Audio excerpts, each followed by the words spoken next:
Latest news updates కోసం ఇప్పుడే download చేసుకోండి media effects app. Welcome to media effects. వాస్తవానికి ప్రతి ఇంట్లోని పూజ గదిలో వివిధ దేవుళ్ళు దేవతల విగ్రహాలను ఏర్పాటు చేసుకుంటారు. అయితే ఇంటిలో ఉండే పూజ గదిలో కొంతమంది దేవుళ్లను లేదా దేవతల విగ్రహాలు లేదా చిత్రాలు ఉంచకూడదు వాస్తు శాస్త్రం చెబుతుంది. ఇలా చేయడం వలన ప్రతికూల పరిణామాలు ఏర్పడతాయని విశ్వాసం.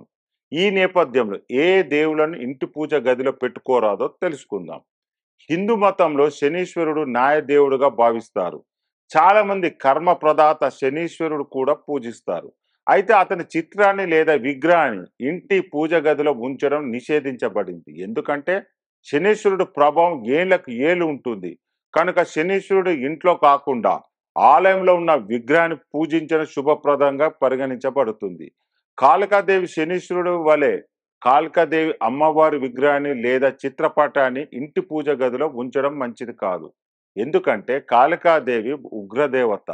అందువల్ల ఇంట్లో ఉన్న వారు అమ్మవారికి తగిన విధంగా పూజ చేయలేరు. అంతేకాదు కాళికాదేవిని పూజించే నియమాలు కూడా చాలా కష్టం. కనుక కాళికాదేవిని పూజ గదిలో పెట్టుకోవడం పూజించడం నిషేధం.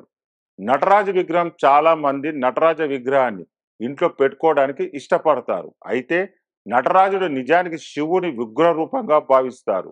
అటువంటి పరిస్థితుల్లో ఎవరైనా ఇంటి పూజ గదిలో పొరపాటున కూడా నటరాజు విగ్రహాన్ని లేదా చిత్రపటాన్ని ఉంచకూడదు.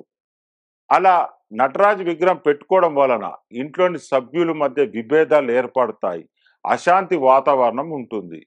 నిలబడిన గణేశుడు లక్ష్మీదేవి దేవతల విగ్రహాలు కూడా వివిధ భంగిమలో కనిపిస్తాయి.